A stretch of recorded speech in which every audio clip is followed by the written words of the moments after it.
ছেলেটা জুতা পরেই চলে যাচ্ছে। তারপর আমি এখানে হিসাব করছি। তো হিসাব করতে গিয়ে এখানে প্রথমে দেখুন আপনারা, একটা একটা হিসাব আনছি আমি।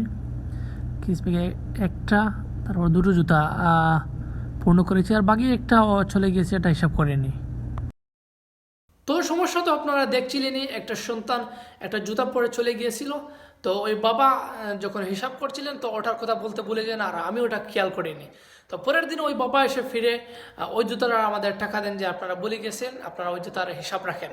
তো আমি ভেবে পাইনি যে কীভাবে আমি ভুল করলাম, বা উনি কীভাবে মানে বলেননি। তো আমি তারপর ক্যামেরা দেখে নিশ্চিত হই যে আসলে ভুলটা এরকম হয়েছে। তো ওনার আচরণে সত্যি আমি মুগ্ধ হয়েছে। যখন পুরো সমাজটাকে আমরা নষ্টের সমাজ বলি, তখনই এরকম কিছু বাবা, এরকম কিছু মানুষ সমাজে চেপায় চাপায় তাকে বলেই তো আসলে পৃথিবীতে আমরা সুন্দর মতো চলতে পারছি। আল্লাহ ওনাকে উত্তম জাযা দান করুক।